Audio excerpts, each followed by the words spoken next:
देखिए, जो पुलिस ने, सरकार ने हम लोगों के साथ सलूक किया था, हम लोगों के ऊपर मुकदमेबाजी की, उसने हम लोगों को और भी ज़्यादा तराशने का काम किया है। हम लोगों को और भी ज़्यादा हकीकत पता चली है कि प्रशासन की मंशा क्या है, सरकार की मंशा क्या है, पुलिस की मंशा क्या है।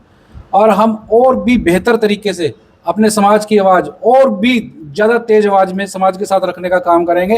तो जिन लोगों को गलतफहमी है कि हम मेरे को केसों में रजिस्टर करके, थानों में मेरा रिमांड लेके या जेल में भेज के या मेरी अपमानजनक तरीके से फ़ोटो खींच के सोशल मीडिया पर अपलोड करके वो लोग खुश हो रहे हैं, ठीक है, और सारे तालियां बजा रहे हैं, उन लोगों के लिए गहन चिंता का विषय है। हम लोग और भी, आपने एक शेर को है ना जख्मी कर दिया, और जख्मी शेर बहुत खतरनाक होता है, ये सोच लेना। तो जिस दिन मेरा समाज यहाँ पहुंच जाएगा, हम रिजर्वेशन सरेंडर कर देंगे। जिस दिन मेरे समाज का व्यक्ति प्रधानमंत्री बन जाएगा, हम रिजर्वेशन सरेंडर कर देंगे। और रिजर्वेशन से जिन लोगों को आग लगती है, वो हजारों सालों से रिजर्वेशन एक मनुस्मृति में जो उन लोगों को रिजर्वेशन दिया है उसकी मलाई खा रहे हैं। जो हमारे महापुरुषों की विचारधारा है, उनको, उनके विचारों को अपने समाज के बच्चों तक, समाज के लोगों तक कन्वे करने का काम करता रहूंगा, चाहे लोग इस बारे में कुछ भी कहें। मेरा क्वेश्चन रहेगा वकील साहब, मतलब कल मैं किसी कॉन्फ्रेंस में था, तो वहाँ एक बात चली हुई थी कि मतलब जो एससी समाज के जो युवा हैं, बच्चे हैं, वो पढ़ लिख के आईएएस बन गए, आईपीएस बन गए, और उसका पूरा परिवार क्या है, एक अच्छी नौकरी पे है, उसकी घरवाली भी, बाप भी, तो उनका रिजर्वेशन बंद कर देना चाहिए। और जिसको नौकरी नहीं मिली तो रिजर्वेशन उस तक तभी पहुंच पाएगा। क्या आप इस बात से सहमत हैं? देखिए, रिजर्वेशन हमारे समाज के लोगों को आईएएस आईपीएस बनाने के लिए नहीं है, ठीक है। रिजर्वेशन की भी टाइप्स हैं। हम रिजर्वेशन ख़त्म कर देंगे, हम खुद सरेंडर कर देंगे रिजर्वेशन, अगर मेरे समाज का आदमी इस प्रदेश का मुख्यमंत्री बन जाए, बनता रहे, इस देश का प्रधानमंत्री बन जाए, और इस देश की जो प्रमुख पॉलिसी मेकिंग बॉडीज़ हैं, नीति आयोग है, सुप्रीम कोर्ट के जजेस बन जाए मेरे समाज के लोग, आर्मी में हायर अथॉरिटी बन जाए, आर्मी में हायर ऑफिसर्स बन जाए, क्रिकेट बोर्ड में हमारे लोग आ जाएं, मेरे समाज के बच्चे नेशनल क्रिकेट टीम में आ जाएं, मेरे समाज के बच्चे और जो दूसरी बॉडीज़ हैं, हाई कोर्ट, सुप्रीम कोर्ट में जज बनना शुरू हो जाएं। अगर ये सारी की सारी चीज़ें, इन चीज़ों में रिजर्वेशन शुरू कर, तो आप मेरे आरक्षण के माध्यम से इन सरकारों ने मेरे समाज के लोगों को केवल बाबू बनाने का काम किया है।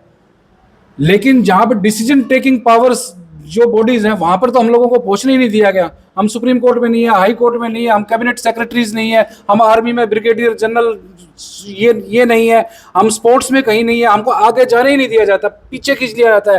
पूरे मनुवादी ताकत हमारे समाज के जो होशियार बच्चे हैं, टैलेंटेड बच्चे हैं, उनकी टांगों को पकड़कर लटक जाती हैं कि ये लोग कभी आगे ना पहुंच जाएं। तो जिस दिन मेरा समाज यहाँ पहुंच जाएगा, हम रिजर्वेशन सरेंडर कर देंगे। जिस दिन मेरे समाज का व्यक्ति प्रधानमंत्री बन जाएगा, हम रिजर्वेशन सरेंडर कर देंगे।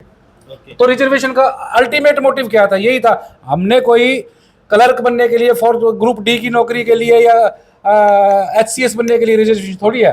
हमको तो इस सिस्टम के अंतिम पायदान, जहां पर प्रधानमंत्री, जो मेन पोर्टफोलियो है, finance minister, defence minister, panchayat मंत्री, इन लोगों पर, इन हमारे लोगों को यहाँ पर कहाँ पहुँचने दिया जाता है?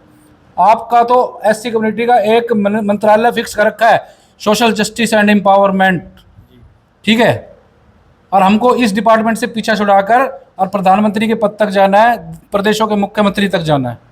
तब हम रिजर्वेशन के बारे में सोचेंगे कि इसको सरेंडर करना चाहिए, नहीं करना चाहिए। और रिजर्वेशन से जिन लोगों को आग लगती है, वो हजारों सालों से रिजर्वेशन एक मनुस्मृति में जो उन लोगों को रिजर्वेशन दिया है उसकी मलाई खा रहे हैं, ठीक है। तो अगर पिछले 15-20 सालों में हमारे लोगों में जागरूकता आई है, हमारे लोग जो हैं अगर बड़े बड़े पदों तक पहुँचे हैं, आईएएस आईपीएस बने हैं, थोड़े संपन्न हुए हैं, अच्छे घरों में रहने लगे हैं, अच्छी गाड़ियाँ लेने लगे, तो इन लोगों को इतना मिर्ची क्यों लग रहा है? ठीक है, तुम सैकड़ों सालों से मलाई खा रहे हो, हमारे हिस्से में तो आ जाइए, 50-100 साल हमको भी खाने, तो फिर देखेंगे रिजर्वेशन के बारे में। अच्छा, पिछले कुछ दिनों पहले एडवोकेट रजत लखन की गिरफ्तारी हो गई थी, क्या उसके अभी आप बाहर हैं, तो अब क्या अभी भी वो दहाड़ ऐसे ही रहेगी? देखिए, जो पुलिस ने, सरकार ने हम लोगों के साथ सलूक किया था, हम लोगों के ऊपर मुकदमेबाजी की, उसने हम लोगों को और भी ज़्यादा तराशने का काम किया है। हम लोगों को और भी ज़्यादा हकीकत पता चली है कि प्रशासन की मंशा क्या है, सरकार की मंशा क्या है, पुलिस की मंशा क्या है, और हम और भी बेहतर तरीके से अपने समाज की आवाज़ और भी ज़्यादा तेज आवाज़ में समाज के साथ रखने का काम करेंगे। जो लोग सोचते हैं कि मैं इन छोटे मोटे मुकदमों से डर जाऊंगा, उन लोगों को ये वहम जो है छोड़ देना चाहिए। समाज की लड़ाई लड़ते रहें, लड़ते रहेंगे। ये तो मुकदमों की बात है, मुकदमे तो मैं पिछले 15 सालों से देखता आ रहा हूँ, इस तरह के बहुत मुकदमे देखे हैं। और हम लोग तो वो लोग हैं, अगर कोई सामने से गोली मारेगा तो हम पीठ नहीं दिखाएंगे, अपनी छाती करके कहेंगे हाँ आप मार गोली। तो जिन लोगों को गलतफहमी है कि हम मेरे को केसों में रजिस्टर करके, थानों में मेरा रिमांड लेके या जेल में भेज के या मेरी अपमानजनक तरीके से फ़ोटो खींच के सोशल मीडिया पर अपलोड करके वो लोग खुश हो रहे हैं, ठीक है, और सारे तालियां बजा रहे हैं, उन लोगों के लिए गहन चिंता का विषय है। हम लोग और भी, आपने एक शेर को है ना जख्मी कर दिया, और जख्मी शेर बहुत खतरनाक होता है, ये सोच लेना। अच्छा, कुछ लोगों का कहना ये था कि एडवोकेट को गिरफ्तार किया था, लेकिन जब बाहर निकल के आए तो नेता बन के आए हैं, क्या वाकई सच है?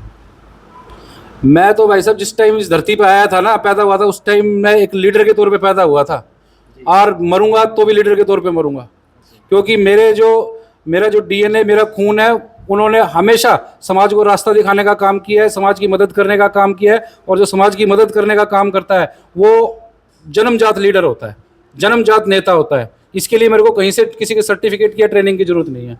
अंत में आपको जो देखने वाले हैं, जो चाहने वाले हैं, उनको क्या मैसेज देना चाहोगे?